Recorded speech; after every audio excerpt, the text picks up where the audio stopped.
Bismillahirrahmanirrahim. Welcome to the third part of the inverse trigonometric function.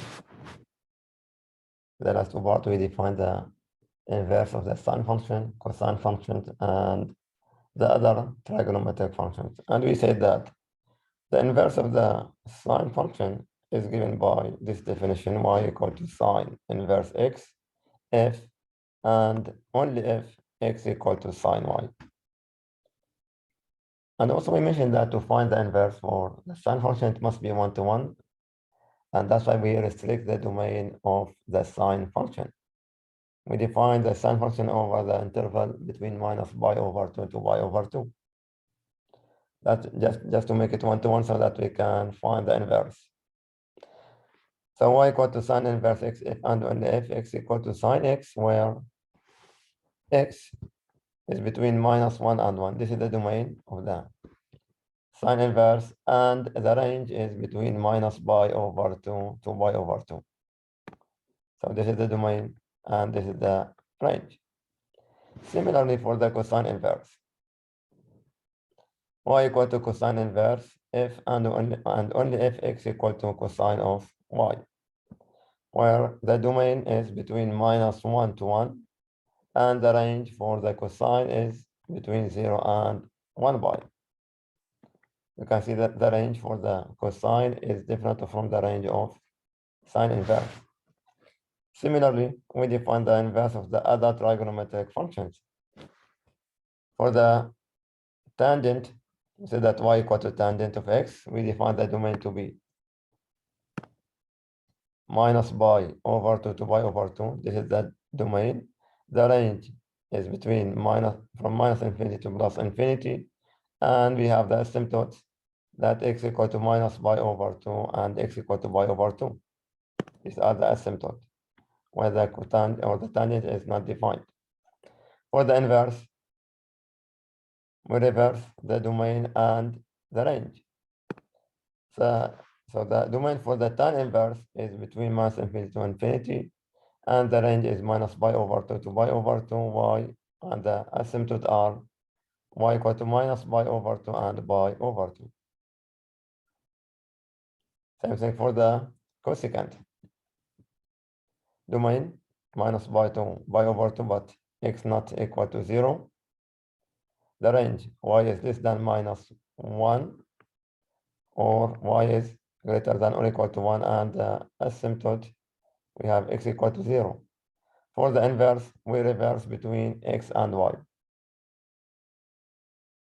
So the domain will be x less than or equal to -1, x greater than 1, range is y greater than or equal to minus pi over 2 and pi over 2, but y not equal to 0. The asymptote y is equal to 0.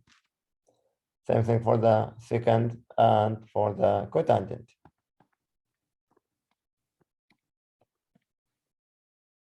This reverse between the domain and the range, or interchange between x and y. For today, we are going to speak about the identities for the inverse, secant, cosecant, and cotangent. If x is greater than or equal to -1, or x is greater than 1, we must have this condition. X must be less than or equal to -1, or x greater than or equal to 1. Then cosecant inverse equal to sine inverse of 1 over x. We know that the cosecant x equal to 1 over sine. But for the inverse, it's different. Cosecant inverse equal to sine inverse of 1 over x. And secant inverse x equal to cosine inverse of 1 over x again. We reverse, or we take the reciprocal of the domain or of the angle. X will be 1 over x. Now, for the cotangent and tangent, x is any real number. If x is a real number, then cotangent inverse x equal to pi over 2 minus tangent inverse x. So for the cotangent and tangent, they are different. It's not 1 over x, it is pi over 2 minus tangent inverse. Let's have some examples how to evaluate these inverse trigonometric functions. In these exercises, we need to find the exact radian value. Start with the first one, sine inverse.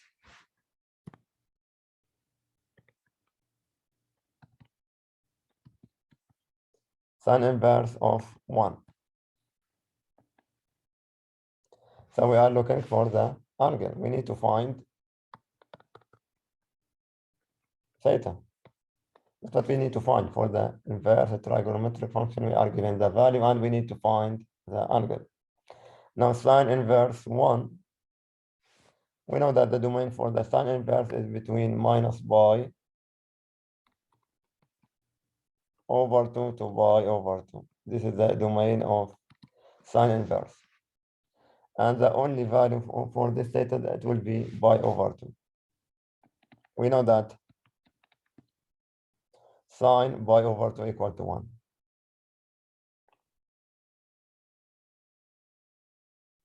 It is like we are looking for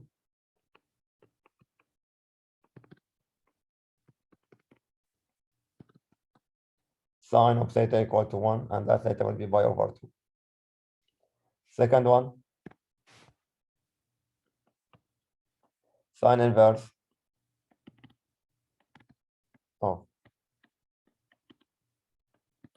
square root of 2 divided by 2 is equal to. Now this is sine inverse of, this is positive, so we are looking for in the angle for in the first quadrant. We know that the sine is positive in the first and the second, but in the range, it is between minus pi over 2 to pi over 2. So theta will not be greater than pi over 2. And it will not less than minus pi over 2. Now this is positive in the first quadrant, and the only angle that will give me sine theta equals square root of 2 over 2. So the only theta will give me this value is pi over 4. It is 45 degrees. It is pi over 4. Number 3, cosine inverse of minus square root of 3 over 2.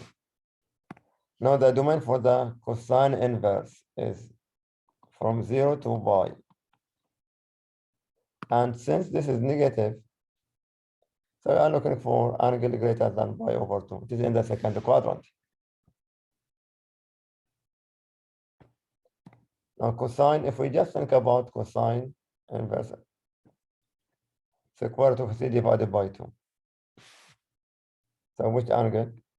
It's cosine is square root of 3 divided by 2. And we know theta equal to 30. But this is in the first quadrant. But what we are given negative means we are looking for the second quadrant. So this is equal to, in the second quadrant, it is 180, or I can say it is pi minus pi over 3. Because we are looking for second quadrant. This is in the first quadrant, so it is pi minus pi over 2. That will give me, so it is pi over, not 2, pi over 6, because it's 30. Pi minus pi over 6, that will give me 5 pi over 6 in radian, which is equivalent to 150 in degrees.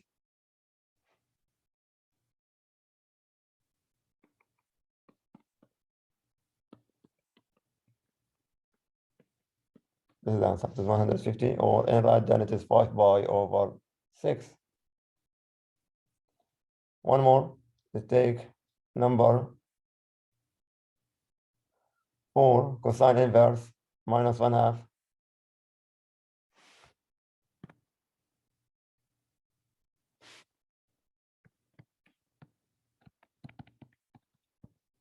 This will give me, since it is minus 1/2, I'm sorry, it is minus 1/2. 1/2 will give me 60 in the first quadrant. In the second quadrant, it is 120. In radian, this is 2 pi over 3. Number 5, tangent inverse of -1. Now the domain for the tangent is minus pi over 2 to pi over 2, but x is not equal to pi over 2,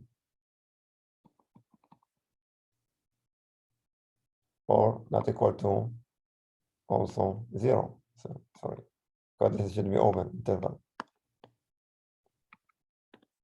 X is not equal to 0, or theta is not equal to 0. So tangent equal to -1, this will be in the negative part, in the fourth quadrant, which is between 0 and minus pi over 2. This will give me minus 45 or minus pi over 4. Number 6, tangent inverse of square root of 3.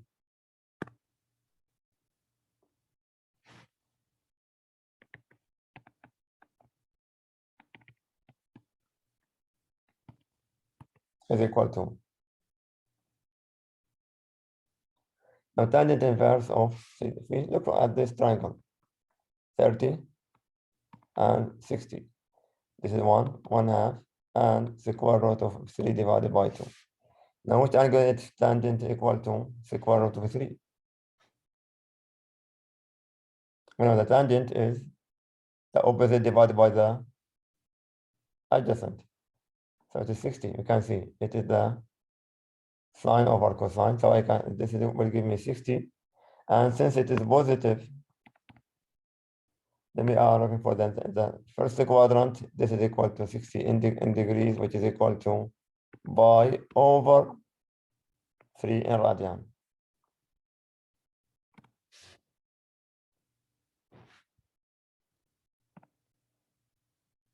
Number 7, cotangent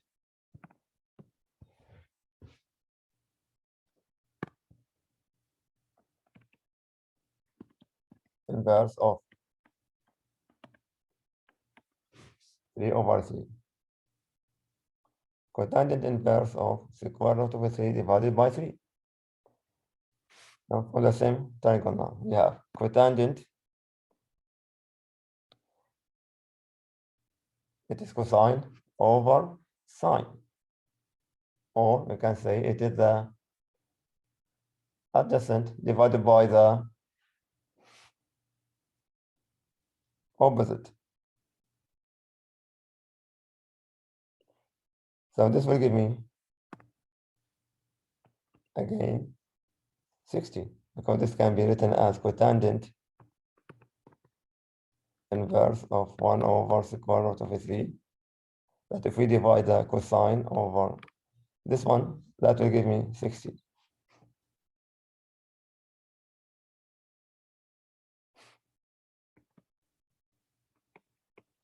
Which is equal to pi over 3 again.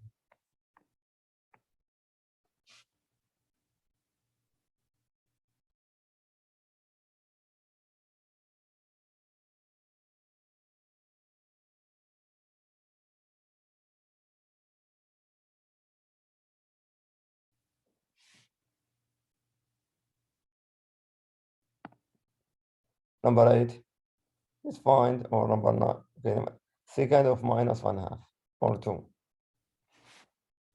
Number 8, secant of inverse of 2. But we know that using the identities for this one, secant is equal to sine inverse of 1 over 2. We take the identities with the reciprocal, that secant inverse equal to sine inverse of 1 over x, that will be 1 over 2. Sine inverse of 1 over 2, positive means in the first quadrant, this will give me 30, or it is pi over 6 in radian.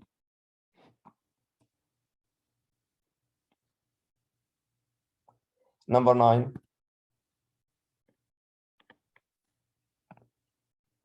Let's take cosecant inverse.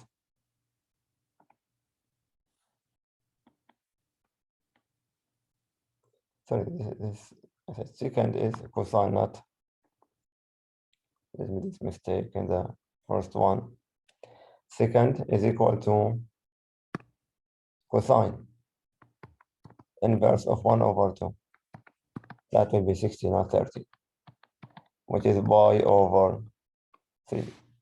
For the question number 9, cosecant inverse of minus square root of 2.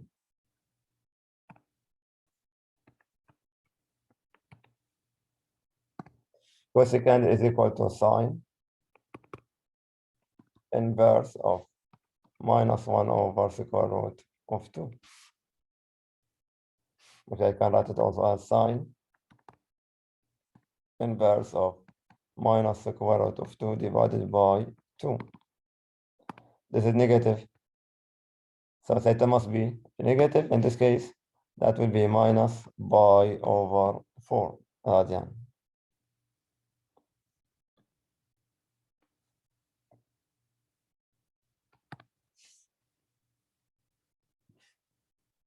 One last example.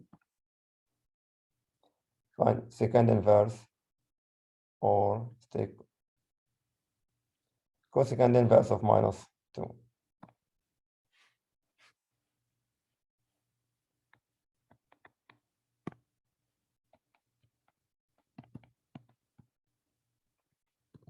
Which is equal to sine inverse of, take the reciprocal, that will be minus 1 over 2, negative, this will give me negative angle, which is equal to minus 30 degrees, which is equal to minus pi over 6 radian. So this is how to find the exact value for the inverse trigonometric functions.